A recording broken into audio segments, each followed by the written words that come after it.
चोरी की सज़ा। राम वन में बंटी बंदर और भालू दादा रहते थे।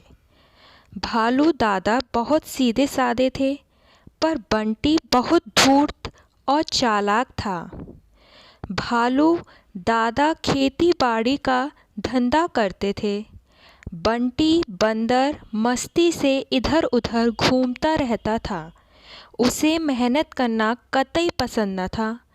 एक बार भालू दादा ने अपने खेत में ककड़ियाँ बोई। कुछ दिनों बाद खूब ककड़ियाँ उग आईं। बंटी बंदर पास से गुजर रहा था। उसने ललचाई नज़रों से ककड़ियों को देखा, लेकिन भालू दादा के डर से खेत से ककड़ियाँ तोड़ने की हिम्मत नहीं हुई। उसने एक तरकीब सोची। वह चुपचाप खेत में पहुंचा। वह बोला, भालू भाई, तेरे खेत में ककड़ियाँ आईं। फिर खुद ही भालू दादा बनकर उत्तर देने लगा, 7-8 ककड़ियाँ तोड़ लो भाई। इस तरह वह ककड़ियाँ तोड़कर बहुत खुश हुआ और घर लौट आया। अब तो वह भालू दादा के खेत में रोज़ाना ककड़ियाँ तोड़ने लगा।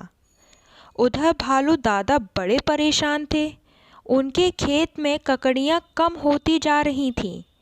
अंत में उन्होंने चोर को पकड़ने का निश्चय किया। एक दिन सुबह ही वह खेत के पास की झाड़ियों में छिपकर बैठ गए। कुछ देर बाद भालू दादा ने बंटी बंदर को अपने खेत की ओर आते देखा। उसे देखकर भालू दादा के मन में संदेह हुआ कि क्या यही चोर है। यह चोर कैसे हो सकता है? यह तो दूसरों की चोरी न करने का उपदेश देता है। बंटी बंदर खेत के पास आकर रुक गया। वह आसपास देखकर चुपचाप खेत में घुस गया। रोज की तरह प्रश्न कर और स्वयं उत्तर देकर उसने ककड़ियाँ तोड़ ली।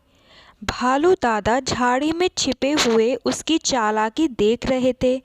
उन्होंने उसे रंगे हाथों पकड़ने और सज़ा देने का निश्चय किया। अगले दिन भालू दादा हाथ में एक मोटा डंडा लेकर अपने खेत में जा पहुँचे और छिपकर बैठ गए। थोड़ी देर में बंदर उछलता कूदता आ पहुँचा और रोज़ की तरह ककड़ियाँ तोड़ने लगा। तभी भालू दादा अपना मोटा डंडा लेकर बंटी बंदर के सामने आ गए और बोले, भालू रे भालू, तेरे हाथ में डंडा, बता कितने मारूं। फिर उन्होंने खुद ही जवाब दिया, जमा दे 7-8। बंटी बंदर ने भालू दादा को सामने देखा तो हक्का बक्का रह गया।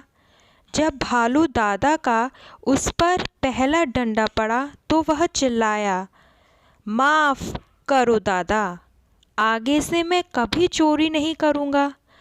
आगे वह था और पीछे पीछे डंडा लिए भालू दादा। बंटी बंदर को अपनी करनी का फल मिला था।